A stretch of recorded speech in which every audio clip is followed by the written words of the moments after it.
Welcome to r/Am I the Jerk, where Karen gets exposed for using a fake accent. Am I the jerk for revealing my sister was faking her accent? I'm 23, male, and from Canada. I lived in Newfoundland until I was about 5, and then my family moved to Alberta. My sister, who's now 21, was 3 when we moved. Newfoundland has a lot of variation in accents, but where my dad was from in particular has a very distinct, pretty difficult to understand accent. A lot of people would assume he's Irish when first meeting him. Alberta, in comparison, is pretty much identical to a general American accent, except for a few tails if you know what to look for. My sister and I both sound like anybody else from Alberta, although we can both imitate our dad's accent very well. Through our mother, my sister and I both have an Australian citizenship. My sister moved there to be with her long-distance boyfriend 2 years ago, while I've stayed in Canada. Last month, I decided to fly over and visit family, and I wanted to come see her in the process. She seemed hesitant and tried to discourage me at first, but eventually agreed. When I went up to her apartment to visit her, she greeted me in a Newfoundland accent. I laughed and asked her why she was putting on that voice, thinking that she was just joking with me. Her boyfriend was standing behind her and looked confused, and she got upset and told me to go away, still in the accent. I had no clue what was going on at this point, so I just left and went to my car. 30 minutes later, I got a text from her. She said she had spoken in this accent for as long as she had been in Australia because she was tired of having to correct people assuming she was American, and her friends and boyfriend all didn't know it wasn't her natural accent. This is confusing to me because I'm certain she called her boyfriend before going to Australia, so she'd presumably been lying about the accent before anyone would ask her if she was American. She said that her boyfriend was upset about her lying and I should have just gone along with it. I asked how I was supposed to know what she wanted from me, and wouldn't he be confused as to why we have 2 different accents anyways? And she just blocked me.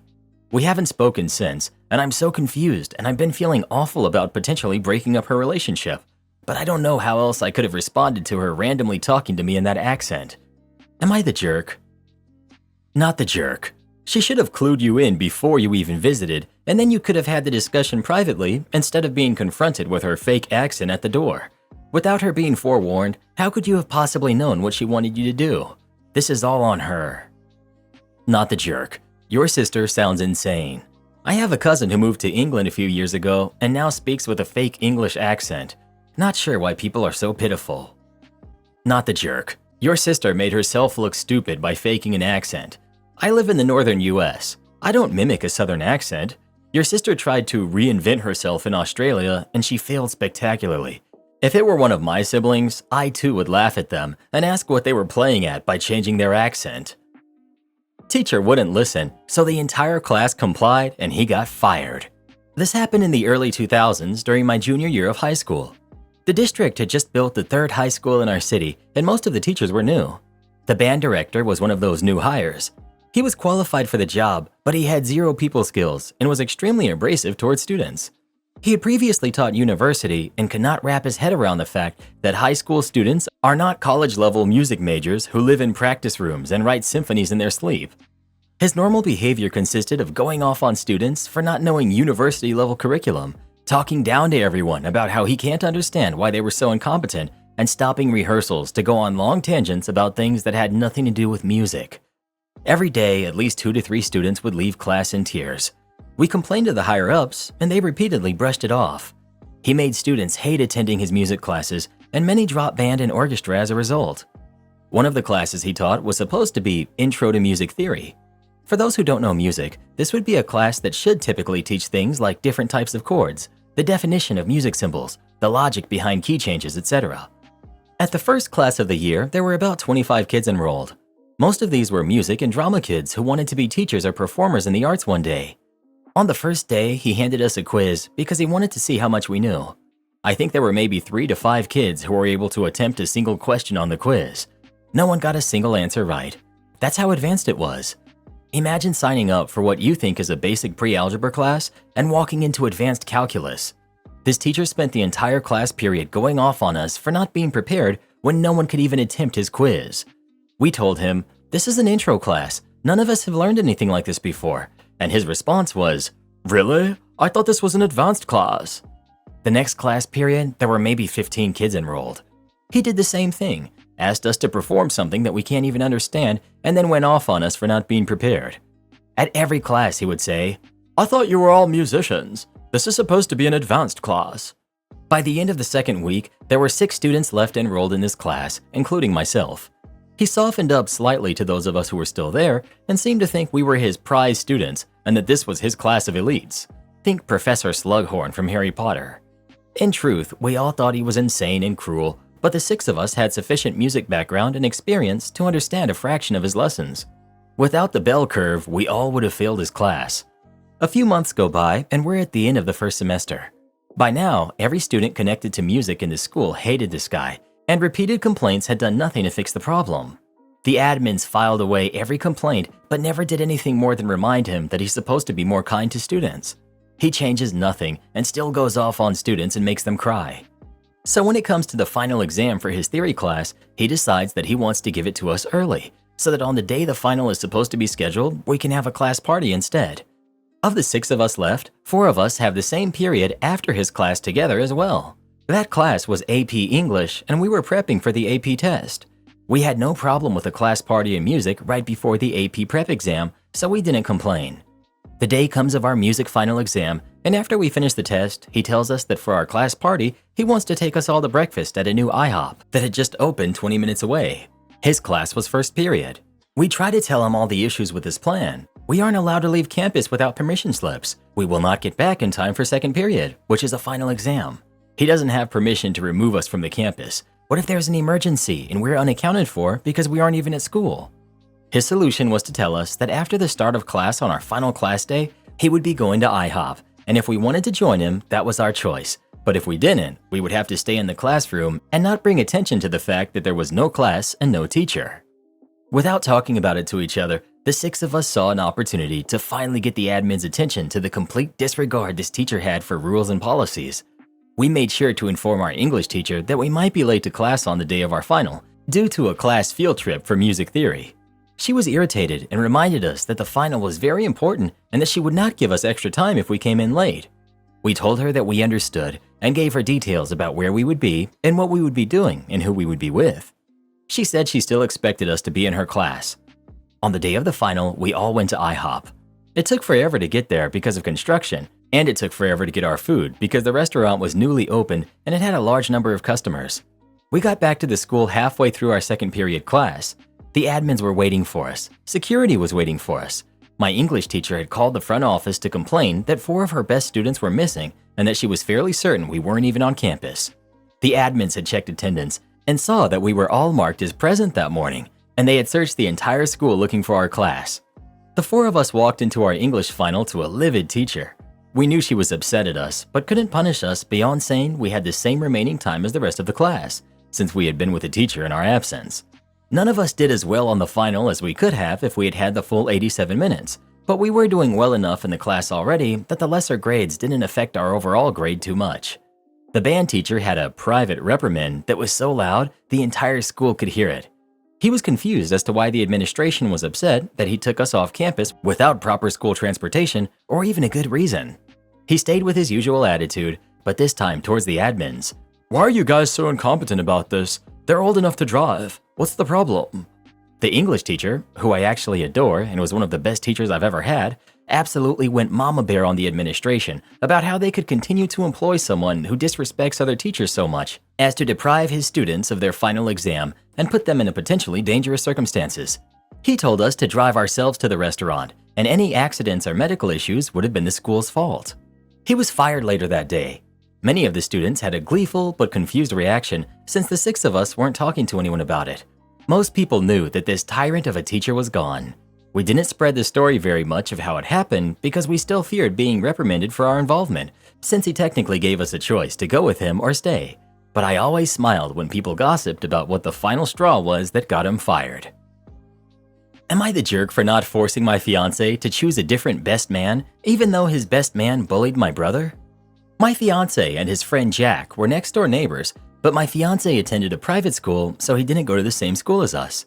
They've been best friends all growing up, and I met my fiancé when we both worked at a restaurant and we had been dating for 4 years now. My family have met my fiancé, including my brother, and they all love him. So much so that my brother, fiancé, and dad went on a guy's fishing trip before lockdown. I've also met Jack, who was a bit of a shock initially, as I knew he was really mean to my brother growing up, especially with him being so nice to me. I still am not keen on him for what he put my brother through, but I respect the bond he has with my fiancé because they're literally like brothers and they're incredibly close. Here's the problem. After the engagement, we were talking about the bridesmaids and groomsmen, and my fiancé was adamant that when we get married, Jack must be by his side. Jack was by him throughout really challenging times of his life, and that's a non-negotiable whether he's the best man or not. I made an attempt to speak to my brother privately about Jack being best man and offer him the joint role with my dad to walk me down the aisle so that he can really be included, but he accidentally found out before I could speak to him after my mom mentioned it. He then went mental at me for even thinking that he would show up to a wedding if Jack was there, and also thinking he would accept a pity position of walking me down the aisle, especially since Jack is getting a special role all to himself. He's now refusing to even talk about possible solutions with me if any of them include Jack. I honestly didn't realize that Jack would be that much of a problem because they both had attended my fiancé's birthday party a few years back. Am I the jerk if I refuse to make my fiancé change his best man? Edit. My fiancé, brother, and Jack's ages are 24 to 25. The bullying happened when they were between 10 to 14, and the bullying was largely name-calling and excluding my brother from playing with them. Alright, so your fiancé knew. But if Jack is truly changed as he insisted, was there any conversation about making amends to your brother? You all will be family now, and Jack is his best friend, and there was no talk about how your brother would react? Seems like you were hoping that there would always be some distance between you, your brother, and Jack. In hindsight, it seems horribly naive. Without Jack apologizing, I don't know what your fiancé's apology is going to mean. Sorry you were bullied by Jack, but he's my best friend, and I want him as my best man in the wedding to your sister. Sounds like you two want to sweep this under the rug and have your brother squash down his feelings for the sake of attending this wedding. I really hope this isn't the case. OP. Honestly, I thought that the distance between them was fine. Definitely naive of me, I know, and you can all shout at me for that because I accept that. They had been around each other before for my fiancé's birthdays, so I assumed that giving my brother an important role would be okay, but honestly it's not. I've honestly been really oblivious to the entire thing, and now I'm trying to find a solution. Update 2 months later.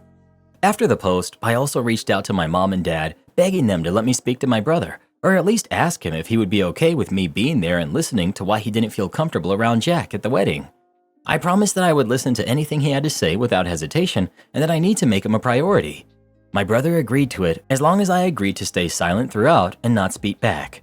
We met up about a week after my post at home with my mom and dad there as witnesses and to help enforce my not speaking rule.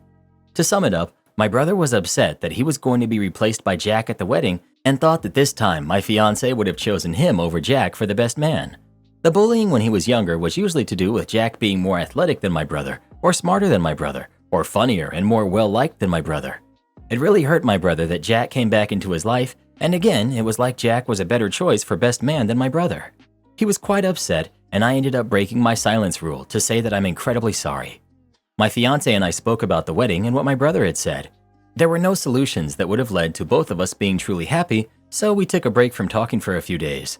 Jack came over to visit around this time and sensed something was really wrong, and he found out that my brother was refusing to come to the wedding. Jack knew it was because of his presence and him being the best man, so he decided to tell my fiancé that my family is his family and he wouldn't show up to the wedding, but celebrate with us before and after. He didn't want fiancé to start out married life on the wrong foot, and he said that this was his karma for being a bully. We ended up respecting Jack's choice, albeit my fiancé was upset, but understood that Jack was trying to look out for him. We relayed that Jack was no longer in the wedding back to my immediate family, and my brother agreed to go. So things were fine for a while, until we met up with my family again for the first time since the fallout. My brother ended up speaking to my fiancé alone and started trashing Jack and asking if he could be the best man now since Jack got kicked out. My fiancé told my brother that Jack left the wedding with dignity himself, so my brother could be happy there. Fiancé ended up walking out after some more harsh words from both sides. Fiancé ended up walking out the house, and we had to have a frank discussion. We've chosen to not get married anymore. It's too much hassle, and if we were, we would just elope. Right now, we're needing a lot more time to fix ourselves, our relationship, and our relationships with our families. We may be taking some time apart soon if things don't get better, but in the end, my fiancé is the man I thought I was going to spend the rest of my life with.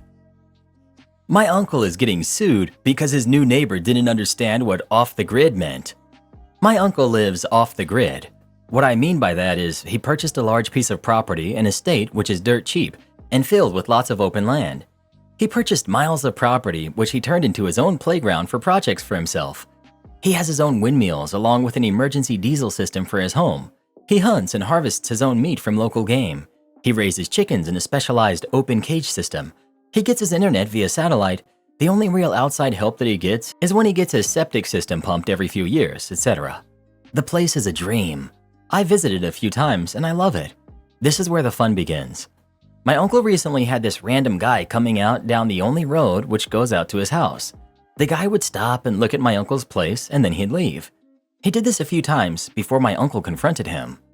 The way my uncle tells it is, this guy was exploring buying property in the middle of nowhere to live a similar life to my uncle. My uncle says that all he told him was, "It's absolutely worth it if you have the patience to make it work." That's where this whole thing goes crazy. About a year or so later, this guy apparently starts building a house on a piece of property he purchased not too far away from my uncle. It was far enough to where my uncle couldn't see him, but close enough to where my uncle wasn't happy when he found out about it. My uncle wasn't thrilled, but he also doesn't own the world, so what can he do? One day, my uncle sees this guy at the entrance of his property and he drives up with his truck. He jumps out and walks over to my uncle and starts asking him a bunch of questions. Guy: "Hey, so I don't know if you know, but I'm in the process of building a house a short while from here. I wanted to figure out what agreements you have with the city and state for things like power and sewage and whatnot." Uncle: "What do you mean?" Guy: "I mean like getting electricity, water, and other utilities to your house." Uncle: "I don't. I never have." "What?"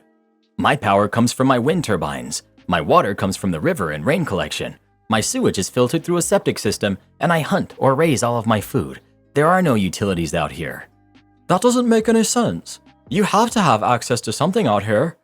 "Buddy, we're around 30 miles away from the nearest town, and maybe 10 miles from the closest national park. There are no utilities out here. Why do you think firefighters use the lake for firefighting? There's no infrastructure." The guy now gets angry. "I don't believe this. Do you realize how much money I just spent?"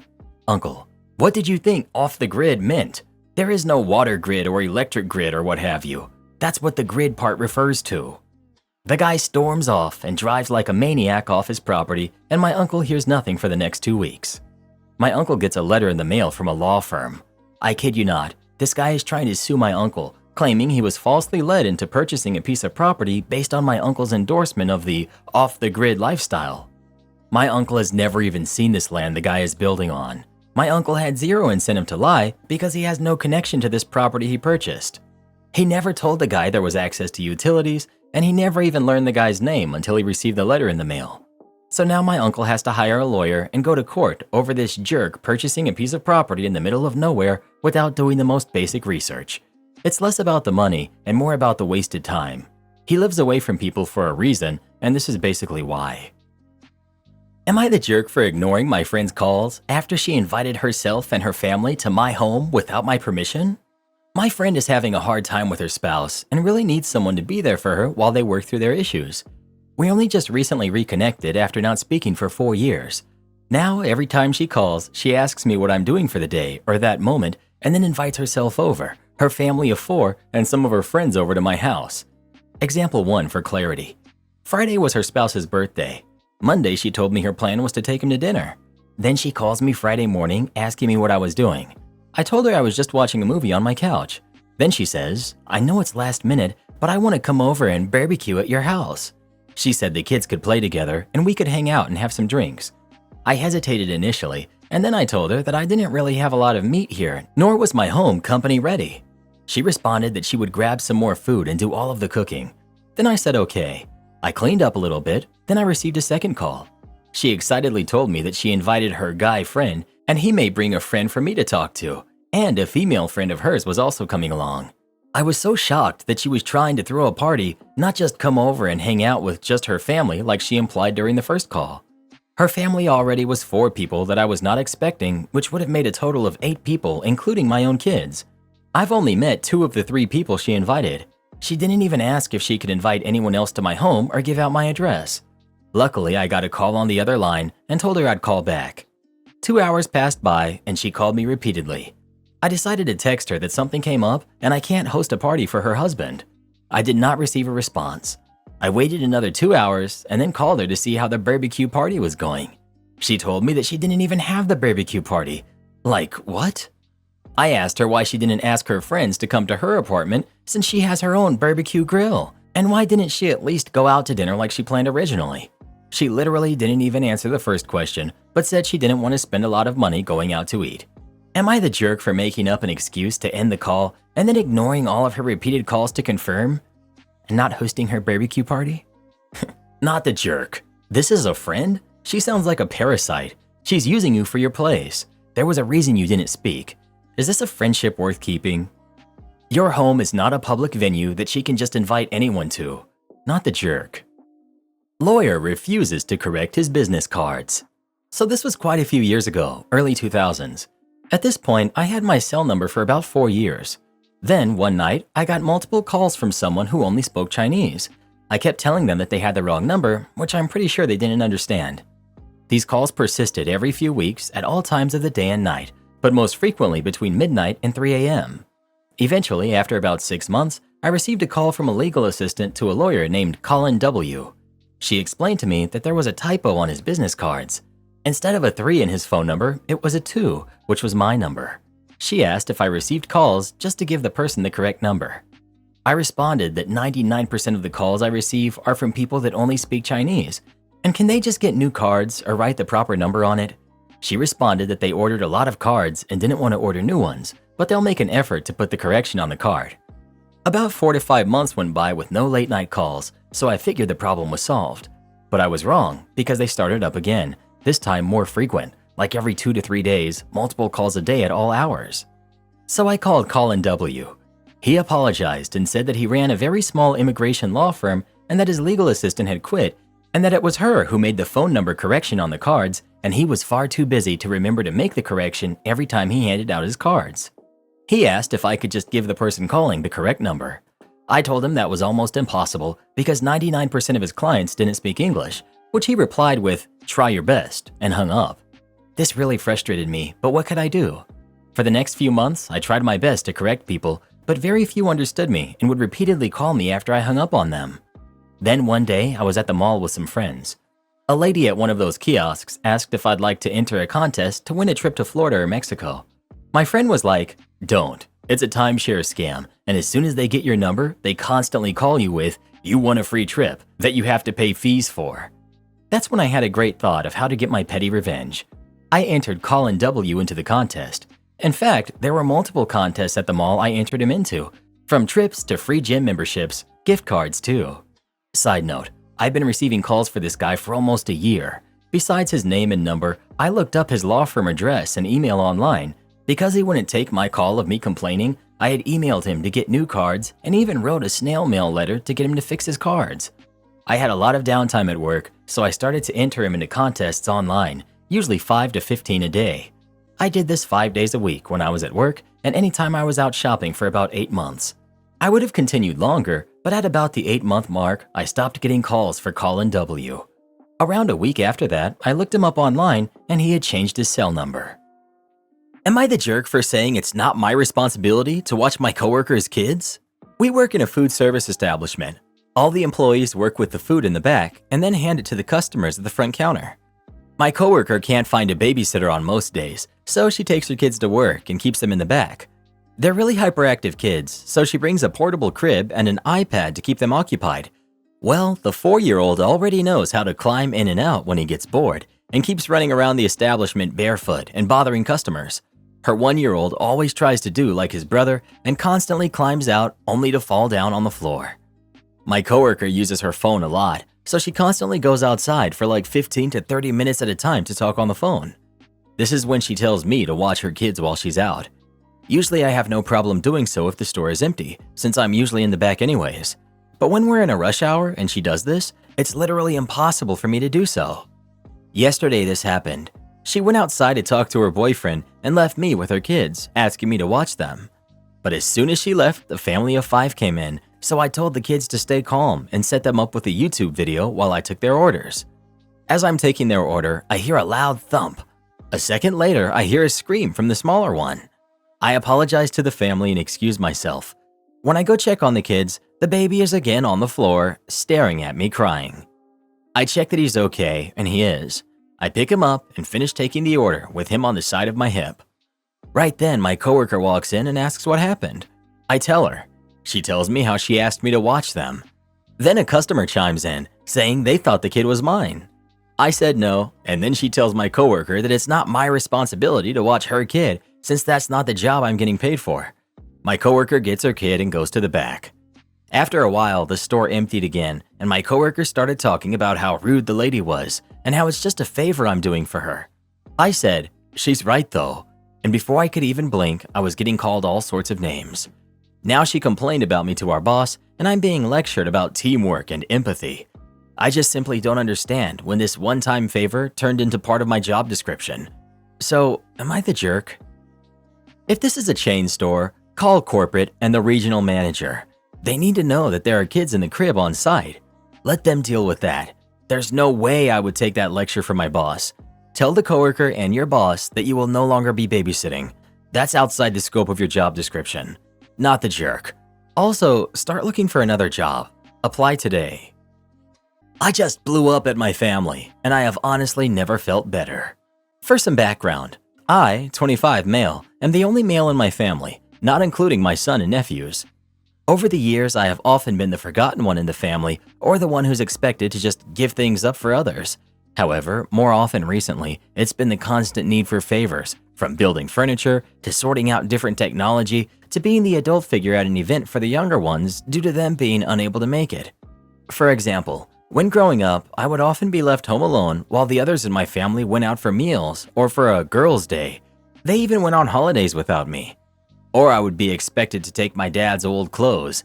He lived separately from my mom, while my sisters got brand new everything, from clothes to big trips to having their prom entirely paid for while I had to stay home during my prom. So on to what caused me to blow up. Yesterday was Father's Day. As mentioned, I have a son myself, and since I am the only male, I am also the main role model for my nephew. I do not want to sound whiny, but this is now the 4th year in a row that I have been completely forgotten about. I'm a simple person, so I do not expect nor like big celebrations or gifts. I just wanted a simple message saying Happy Father's Day. Now, I would usually be able to ignore this and move on. However, Mother's Day in our family has always been a huge event, with constant gifts, meals, etc. Wishing for a simple message seemed so small in comparison, so I didn't feel like I was asking too much. It was not as if they had completely forgotten about it, as various members of the family posted about Father's Day, including little posts for those who have unfortunately passed on or are no longer part of the main family unit, like my father.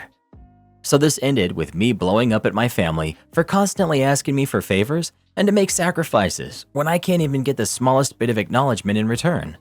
Honestly, I said a lot of things that I've been holding in for the longest time, and I don't think I have ever felt better getting it off my chest. Edit.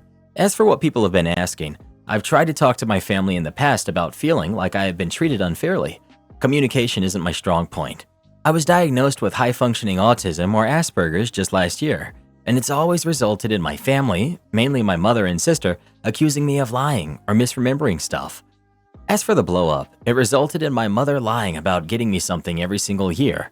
Not true, as I keep absolutely everything that has anything to do with my son or Father's Day, and then trying to make me feel guilty for being angry, followed by her quickly leaving the family group chat. My sister, however, quickly jumped in and started trying to belittle me as a father and defend my mother, followed by removing me from the group chat before I could reply.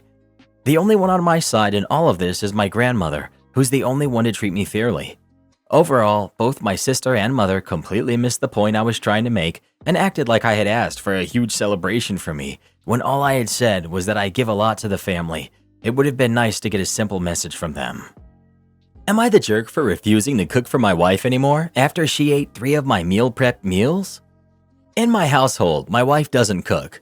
She's not good at it, and it's just easier on our taste buds if I cook for us. Earlier this year, we both decided that it was time for us to get back in shape.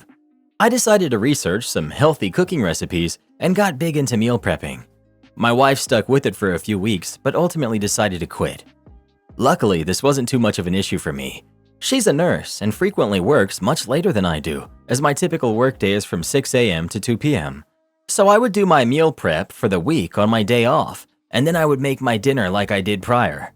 When I meal prep, I make 6 days worth of 3 meals, breakfast, lunch, and dinner, and just swap around lunch and dinner. Last week, Thursday morning, I left for work and planned on coming back Friday morning and stopping through home and grabbing anything that I needed before heading to the office. This was known for weeks in advance, so I didn't spring this on my wife.